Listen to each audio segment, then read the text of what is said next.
SafeSea, podcast za starše. Torej, staršem pomagajo te informacije na ta način, da če imajo doma neke igralce videoiger, da s temi informacijami lahko do njih lažje dostopamo. Pa ko dostopamo do njih, je to tudi na način, da gradi odnos, ne pa da ga razmeljuje. Dragi starši, pozdravljeni in dobrodošli v podcastu SafeSea. Imate tudi vi kdaj občutek, da je biti starš v današnjem digitalnem svetu misija nemogoče? Vam gre pogosto na živce, ko vaš otrok ne odlepi oči od zaslona? Mogoče vas skrbi, kaj vse lahko najde na internetu ali katerim tveganjem je tam izpostavljen. To so izzivi vseh staršev digitalne dobe. V podcastu SafeSea raziskujemo, kako lahko varno in odgovorno uporabljamo tehnologijo. Pogovarjamo se o tem, kako zaščititi zasebnost, kako se spoprijeti s spletnim nasiljem in kako najti ravnovesje med časom pred zaslonom in drugimi aktivnostmi. Naši strokovnjaki delijo svoje izkušnje in konkretne nasvete, ki jih lahko takoj uporabite doma. Z vami sem Urša Valentič, sodelavka SafeSea. Videoigre so danes nekaj povsem drugega kot to, kar so bile pred 20 in 30 leti. Kaj je drugače in kaj moramo kot starši vedeti o tem? O tem bova danes govorila z gostom. Rok Gumzej iz centra Logout, pozdravljen. Pozdravljeni. Če se prav spomnim iz nekega pogovora, si bil tudi sam v mladih letih v bistvu navdušen igralec ali pa celo zasvojen z videoigrami. Kako se spominjaš tega obdobja? Mogoče ne toliko v mladih letih, ampak tam na prehodu iz srednje šole v to so še faksa. mlada leta. Mlada leta. Ker se mi je malo zagozdilo pri faksu, malo sem zgubil smer, rečemo tako, malo nisem vedel, kam naprej v življenju in potem videoigre postanejo lahko zelo hitro ena popolna distrakcija od tega, da se s temi stvarmi ne rabim ukvarjati. Potem še pridejo malo življenjske, osebne izkušnje zraven, smrt bližnjega člana v družini in tako dalje. In je to ena taka popolni recept za to, da lahko hitro zapademo v to, da se želimo tem več odklopiti. Ker je življenje včasih težko, malo ne želimo to, malo ne zmoremo, malo ne znamo, kako se s tem ubadati. Videoigre so pa lahko v tistem času ena preveč popolna distrakcija. Kako pa si se spoprijel s tem? Kako se ti uspelo izvleči iz te svojenosti? Počasi pa s tem, da jaz sem takrat potem naredil, pri sebi sem razumel, da rabim malo drastičnih sprememb in sem to v bistvu naredil tako, da sem potem čisto zamenjal smer študija, čisto zamenjal mesto, kjer bivam, v bistvu naredil en popolni reset. Sam si prišel do te ugotovitve, da rabiš pomoč. Ja, to je, na srečo sem imel to, da sem pri sebi opazil, vedel, da je v bistvu da se dogaja to meni, da je to nekaj, kar moram nasloviti. Je pa vseeno trajalo, ne? Ni zdaj to nekaj, kar smo hipno rešili. Vseeno je bilo tako 2-3 leta, pa še vedno to nekje ostaja. Ne? Tudi danes še vedno potem v mojih možganih ostaja videoigre kot ena popolna distrakcija, kadar pride do nekega stresa, tako da moram biti s tem tudi pozoren, previden tudi dalje v življenju. Ja. Recimo, jaz se spominjam iger v mojem otroštvu ali pa mladosti, so bile tiste prve, so bile na napravi, ki se je reklo Atari, To so bile črno-bele igre, pa si se sprehajal od levega konca ekrana proti desnemu, in počasi so se odzivale se tudi grafične kartice in vse to je bilo, pač dinozavrsko, ali pa predpotopno, Videoigre danes so nekaj povsem drugega. Kaj? Ja, torej videoigre so v zadnjih letih postale veliko bolj torej te v živo, live service, se to reče v angleščini. Torej ni več to nujno ena izkušnja, kjer jaz prižgem igro, odigram, 10 ur neke zgodbe in stvar zaključim. So še takšne igre tam zunaj, da ne bo pomote, ampak večinoma, kaj je danes igrano, so torej te neskončne igre, bomo temu tako rečeli. To so igre, ki jih igram prek spleta in igre, ki imajo na vsake toliko časa neko novo vsebino. Naprimer, na vsaka 2 meseca pride nov heroj, ki ga lahko igram. Nova mapa, na kateri lahko igramo. Pride nova vsebina. Na ta način igre v bistvu ostajajo vedno, rečemo temu, sveže, vedno privlačne, vedno pripeljajo igralce tudi nazaj. In zelo težko jih posledično tudi na eni točki zaključimo. Ni to ena zgodba, ki sem jo odigral in je to izkušnja, ki sem jo dal skozi in ima začetek, sredino in konec, ampak je nekaj, kar lahko čez leta traja. Ne. Tudi, naprimer, League of Legends, ne, ki je še danes ena izmed najbolj igranih videoiger, je izšla 2009, ne, torej 15 let nazaj, ampak zato, ker se igra obnavlja, ker dodaja novo vsebino, je še vedno zelo igrana. Ob tem postajajo tudi malo ta miks družbena omrežja, že v bistvu malo tudi, ne. Isto kot družbena omrežja postajajo malo videoigre, ne, torej ogenčki na Snapchatu, na primer, so ena taka mehanika, čisto konkretna, ne, ta igrifikacija nekih funkcij na družbenem omrežju. In igre postajajo potem posledično tudi družbena omrežja, s tem, da imajo vedno več komponent tega. Tvoji prijatelji to igrajo, da ti tudi igraj, družimo se tu. Ni več to samo nekaj, kamor grem nujno igrati videoigro, ampak postaja prostor, kamor grem samo, ne, mladi bi rekli, hangout. Ja. Pa imamo podatke, koliko otrok v Sloveniji igra videoigre? Zdaj je bila glih ena študija na evropski ravni narejena. 84% otrok med 11 in pa 14 letom starosti v Evropi so redni igralci videoiger.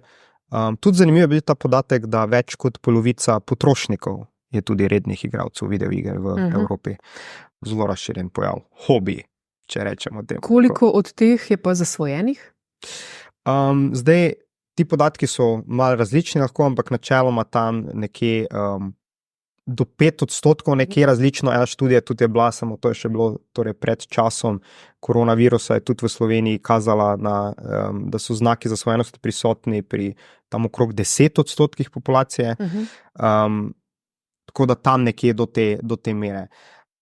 Kako pa igranje videoiger vpliva na možgane otrok? Se pravi, kaj se dogaja med igro v njihovih glavah, v njihovih telesih in kaj se dogaja potem, ko recimo morajo zaključiti z igro, ne? Glede na to, da so te igre vse bolj neskončne in vse te kar misli. Torej moramo razumeti, da torej pri tem, ko igramo videoigre, se v možganih sprošča veliko dopamina. Dopamin je ta, ne, hormon sreče, to, kar nas motivira za to, da nadaljujemo s to aktivnostjo. Ne. Telo je tako, to nekaj mi daje, mi je ugodje, s tem bi rad nadaljeval. Problem je pri tem, da pa tega v videoigrah dobimo toliko, zelo je senzorično močna izkušnja tudi videoigre, zvok, glasba, akcija,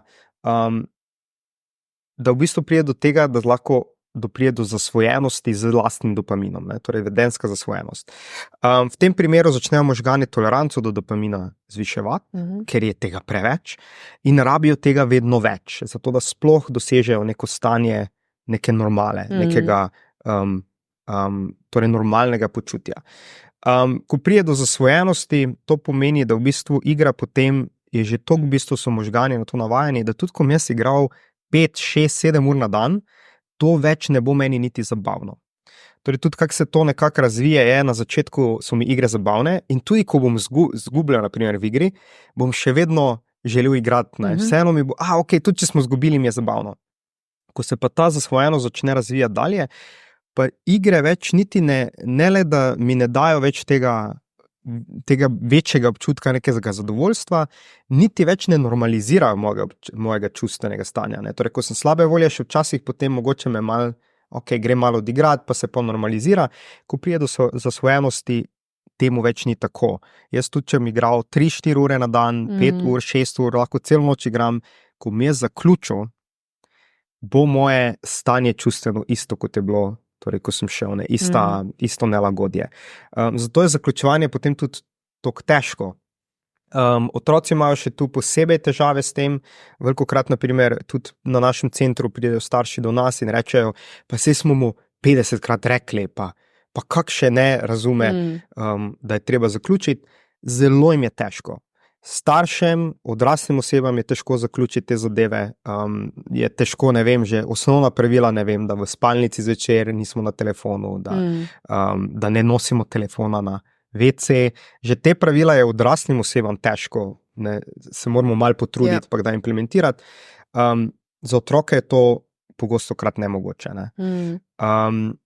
Niso še njihovi možgani razviti za to, da se znajo s temi izzivi soočati na ta način.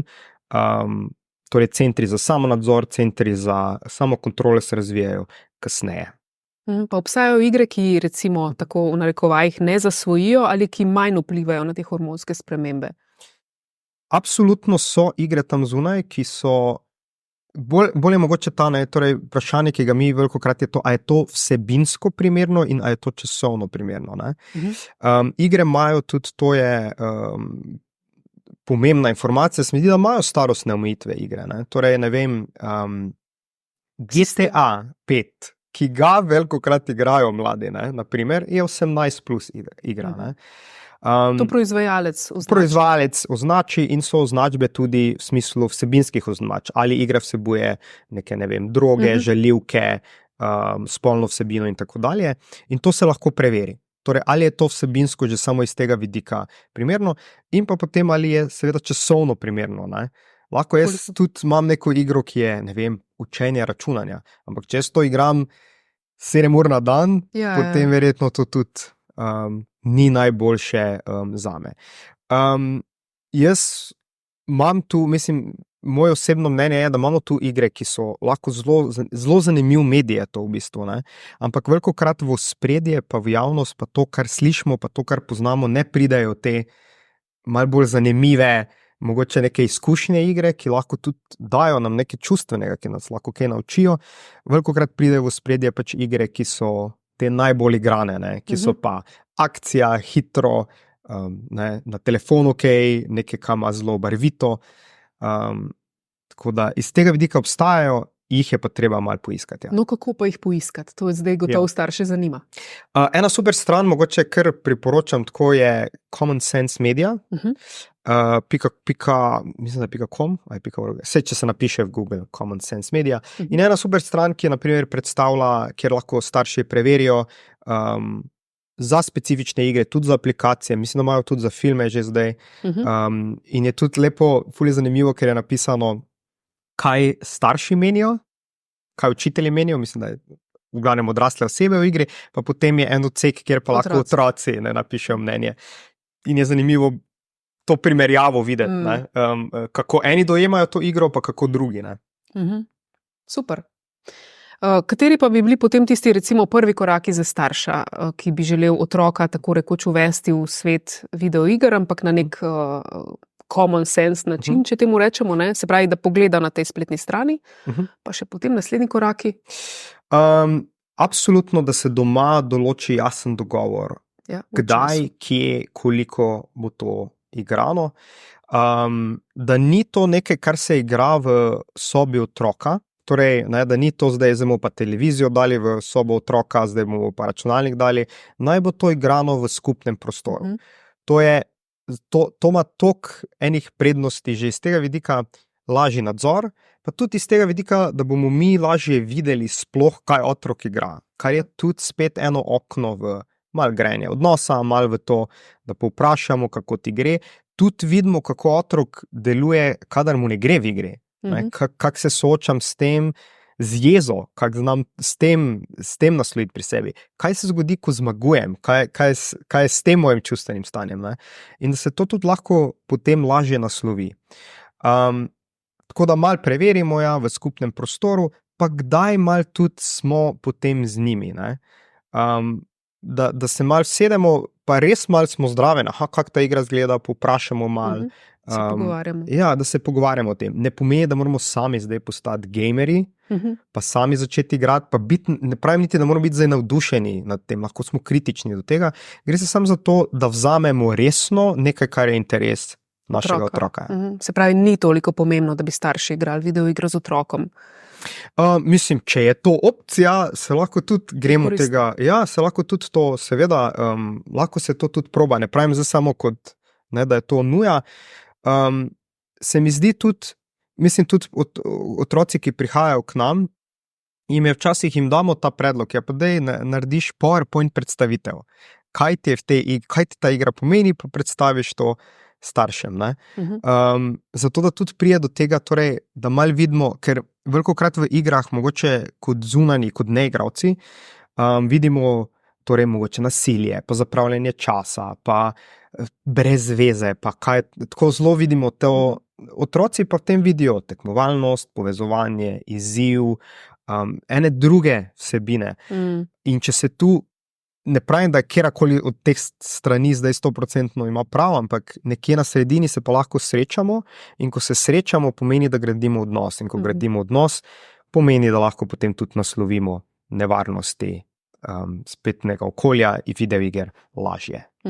Katere igre sicer zdaj otroci ali pa mladi najraje igrajo ali pa najpogosteje igrajo? Zdaj je, torej, največja porast v zadnjih tudi, verjetno že kar za desetletju, so pač mobilne videoigre.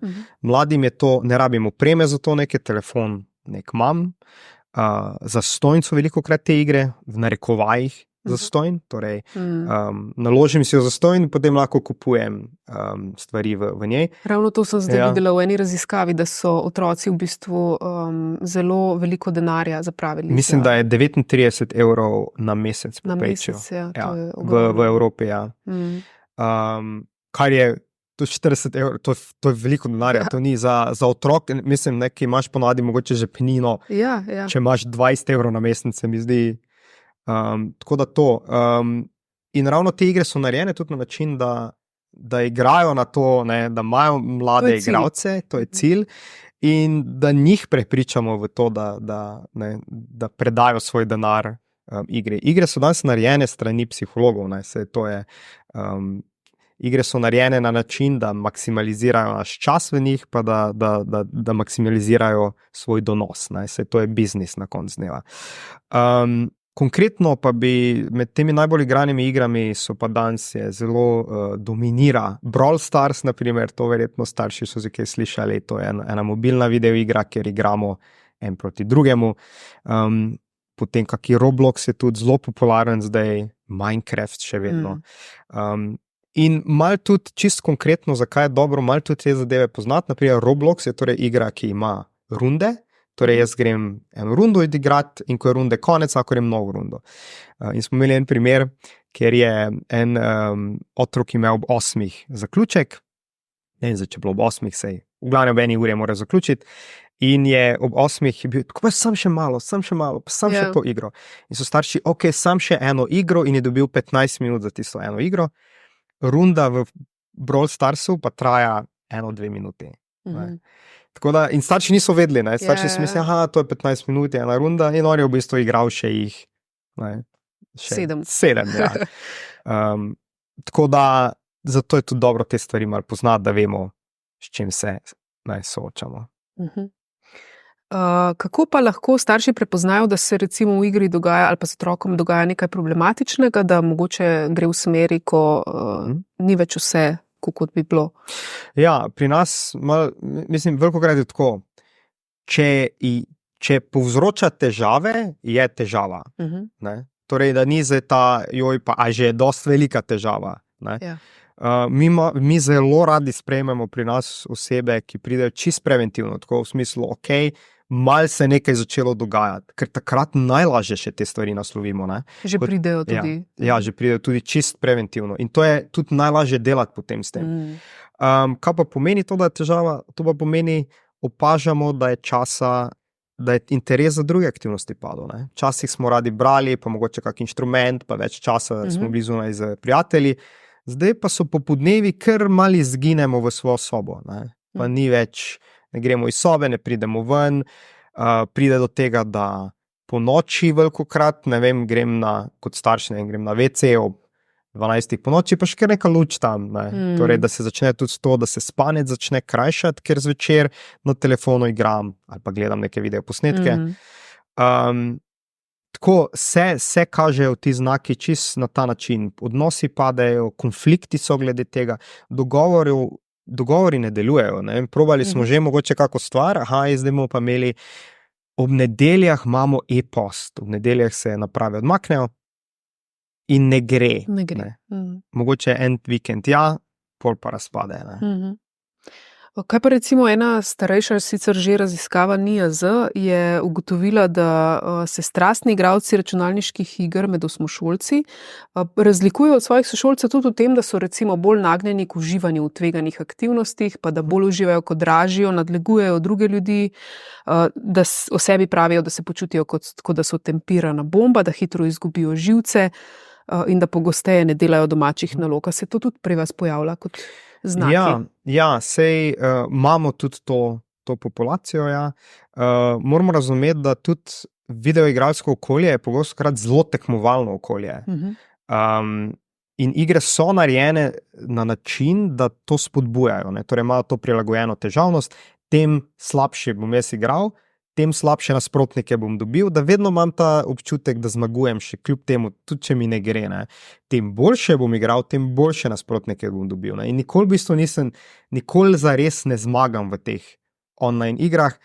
V bistvu samo dobim teže nasprotnike. In je zelo tekmovalno okolje. In še posebej pritegne posameznike, ki tudi iščejo malo izzivov, ki so tekmovalne narave in iščejo izzive. In potem populacija, ki pride k nam, je velikokrat populacija, ki pač na eni strani vidijo to, lahko se učim, kam postaviti vejico, ne, lahko pa sem tam najboljši na šoli v gameru. Ja. Gamer, ne, nekaj, kar ima tudi danes za te mlade neko socialno vrednost. Ne.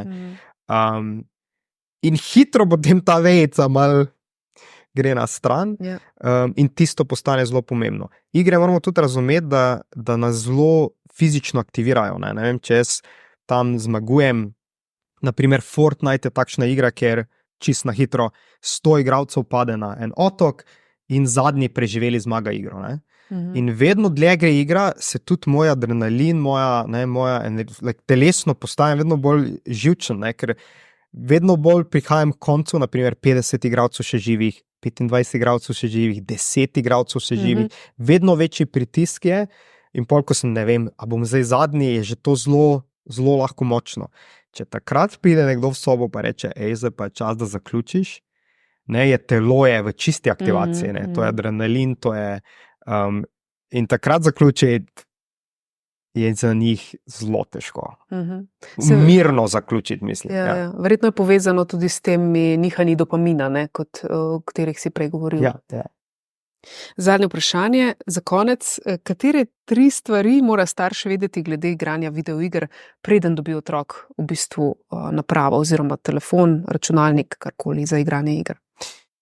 To, da so igre dejansko večigralske, to pomeni, da bodo momenti, ko so z svojimi prijatelji v igri in takrat je res težko jim zaključiti, ne samo zaradi tega, ker je igra že toliko intenzivna za njih, ampak tudi zato, ker so prijatelji odvisni od njih. Če oni zdaj grejo iz igre, so prijatelji ostanejo, ne vem, 5-4 in bo izgubili igro. Tako da je dobro malo to predvideti, malo že vnaprej poprašati, a boš igral to igro z drugimi igralci, da malo preverimo, kako potem tudi dogovore temu prilagoditi ustrezno. To pomeni, če boš se sred igre, ne, zaključiš, ne greš nove igre, če veš, da boš moral potem sred igre zaključiti, ali pa, tisto igro zadnjo še odigraš do konca, ampak jaz sedim s tabo.